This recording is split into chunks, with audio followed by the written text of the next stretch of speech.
The most significant thing, the law-based thing that we want to say is, in any moment in time when you're rendezvousing with another, the one who has been focused with the most intensity on a vibrational pattern will sort of dominate the experience.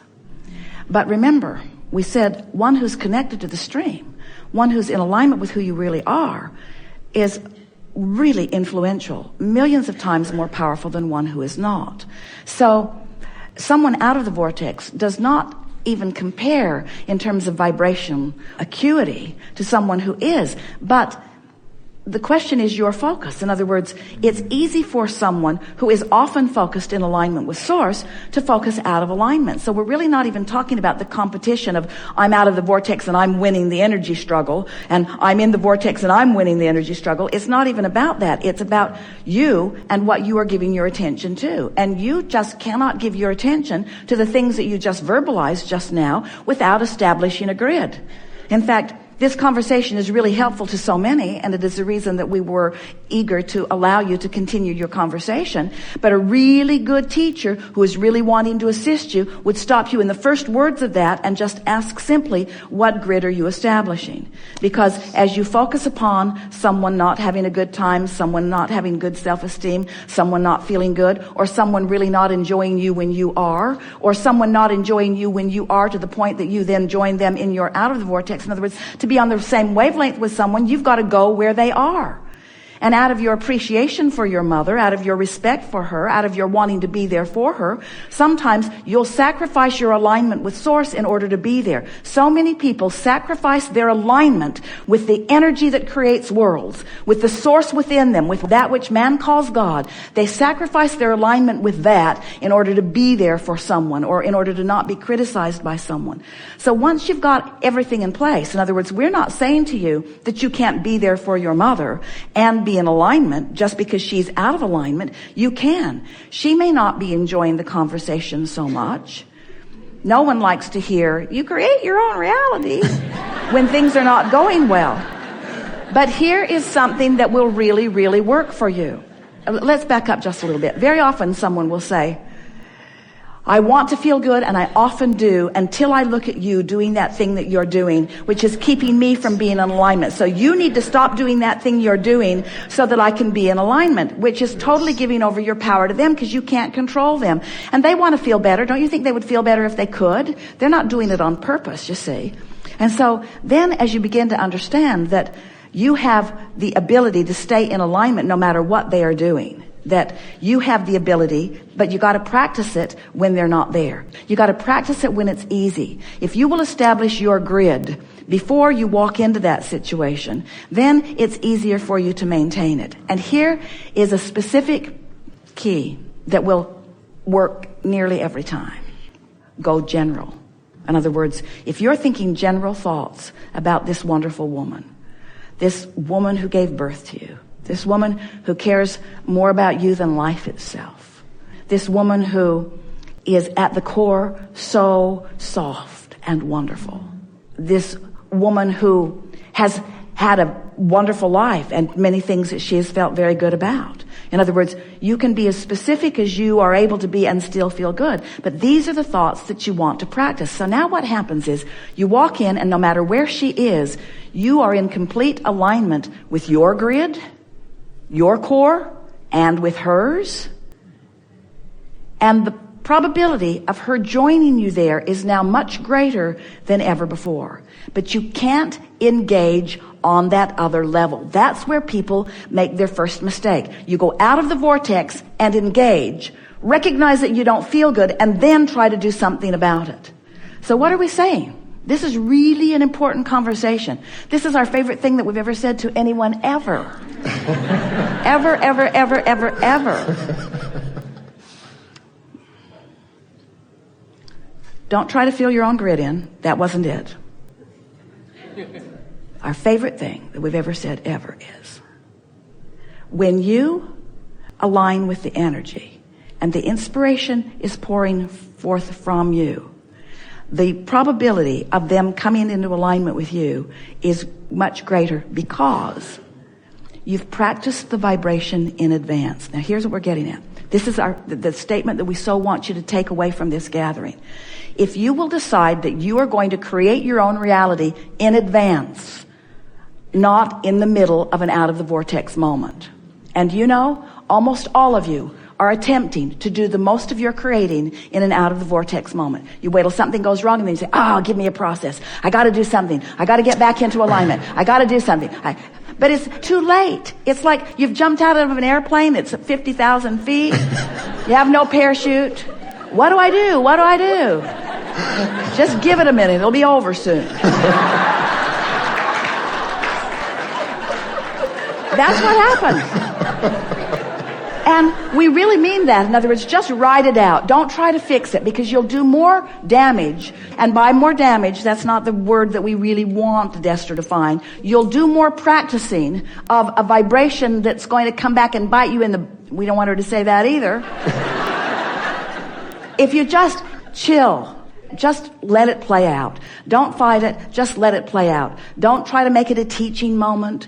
Don't try to make it the moment that you're valiant. Just let it happen, because the grid's already filling in. So that's what we're saying. That's what we're saying. You got a grid going and it's filling in. Just live with it. But set an intention to do better grid work. Better grid work later. We've been calling that pre-paving for years. If you'll do your grid work in advance, you can be thinking about all kinds of things that make you feel good. You gave us a long list of them that don't have anything to do with what's going on with your mother. You're establishing a wonderful grid, you see. And now, when you're not with her, when you're lying in your own bed or thinking about, you're practicing the grid about your mother and about her well-being and about how everything is unfolding just fine. As you practice that vibrational alignment, it will be much easier for her to come into alignment with that with you, you see. Ooh. We are so happy to have had this conversation. Do your work in advance. We call it pre-paving. Do your grid work in advance, and don't try to fill your own grid in.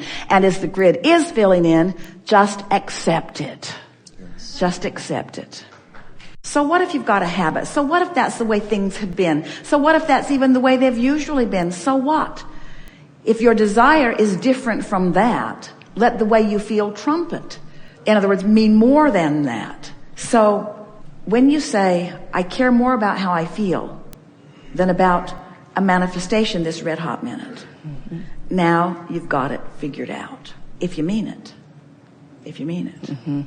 Sometimes it's helpful to have a significant enough thing occur that when you look at it, you just can't stand it, to make you decide or determined that you're going to look somewhere else. In other words, most humans, we love you very much, but if there is something that you do often that we would prefer you not do so often for your own good, it is that you examine what is with such fervor that you slow down what you've asked for, and you don't let it come. Your awareness of what is mostly what's active in your vibration. So you either got to be a really good sifter where you're just looking for things to appreciate in what is, or you've got to be a better visualizer so that you're imagining more of what you want, or a really good meditator where you quiet your mind to deactivate, but you have to do something to slow that momentum. Because law of attraction is going to keep it going. Your vibration is where you last left it on every subject, you see. So unless you decide to do something different with it, it's going to carry on. The question that you want to ask yourself is, am I inviting because my thrill at what's happening is just inspiring this action, or am I inviting from a place of something different from that? And we want to say to you that some of both of that occurs, but that the thing that we want to shine the spotlight on for you is, don't try to fill in your own grid quite so much. And we're giving that to you softly, to all of you, because we know you live in a world where you got stuff you got to do. It's important that you feed your family. We see them at the table. Children, just fill in your own grid. There's no food in the house, but fill in your own grid. You might get a little hungry if you all of a sudden withdraw action or behavior from the equation, and that's not what we're encouraging you to do. But we're encouraging you to put more emphasis on the grid, what you want and why you want it, how you feel. More emphasis on the general, how it feels in the seminars, how it feels to offer a piece to someone, the piece that they're looking for. To recognize that it is not one missing piece that everyone is looking for, it's a missing piece for everyone, and the piece keeps shifting for every person in every moment of every day. Because the piece you're looking for isn't the same piece day after day after day after day. And the important thing is, it isn't missing.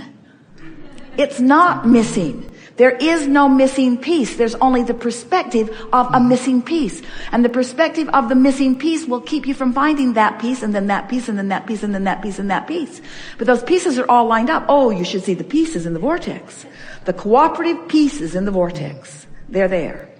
They're ready. The question is, are you? And the answer is maybe and maybe not. So the next question is, well, how can you get ready? And the answer to that is, stop trying so hard to be ready. Stop trying so hard to be ready and accept that you're ready. Accept that you have all the tools right here and now. Because right here and now, you have the ability to stop doing that thing you do that is preventing you from seeing the pieces. And what's that thing you do that's stopping you from seeing the pieces? It's keeping something active that keeps you from seeing the pieces. So what's the answer? Always the same. Just slow it down. Do you believe, we're asking all of you this, do you believe that you came into this experience with purpose? And do you believe that you have been effectively, perfectly carving out those desires one by one, or 10 by 10, or 100 by 100? Do you believe that you've been doing that you've been fulfilling your purpose of discovery? And do you believe that you have been setting forth these vibrational requests, and that they do exist in vibrational form, readying themselves for your readying of yourself? Ooh. Readying themselves for your readying of yourself. Do you believe that? It's logical. So if all of that is true, then isn't it just the most logical thing in the world that this that you've been asking for, which is ready to flow to you when you're ready. It's not going to come before you're ready, because it wouldn't be right if it came before you're ready, because your readiness is a component of it. So isn't it logical that if you could just cease doing the things that prevent your readiness, that you'd be ready? Now that's a new way of looking at it. Stop doing the things that keep you from being ready, and you'll be ready. So what are those things that you're doing that are keeping you from being ready? Noticing that it hasn't happened, comparing yourself to others, trying to find a missing piece when there's no such thing as a missing piece. Don't you want to just move through your day and allow your grid to fill in, fill in, fill in, fill in, fill in? Wouldn't it just be nice as you move through your day that the next logical step would just occur, and that you would revel in it as it comes? Wouldn't you like to stop comparing where you stand to this long-range goal? And wouldn't you like to stop beating up on yourself for not being further down the road? Wouldn't you like to revel in where you stand right here and now? These are the things that you're wanting to do. So bask more, meditate more, chill more. So what do you want to say to your class about the missing piece? I got news. It's not missing. There is no missing piece. You just don't know where it is. Right. And the reason you don't know where it is because you're looking where it isn't. And the reason you're looking where it isn't is because you're looking through eyes of vulnerability. You're looking through eyes of not enoughness. You're looking through eyes of lack. You're looking too specifically. And then ask them, has inspiration ever come to them? And what were the circumstances? And let them tell you their stories of, I was just walking, wasn't thinking about anything. I did, it just came to me. On and on and on, the stories will come. My dog licked my face, and in the middle of the lick, I had knowledge of the workings of the universe. You get the idea. Good enough? Perfect. Thank you. Yes, indeed. Thank you.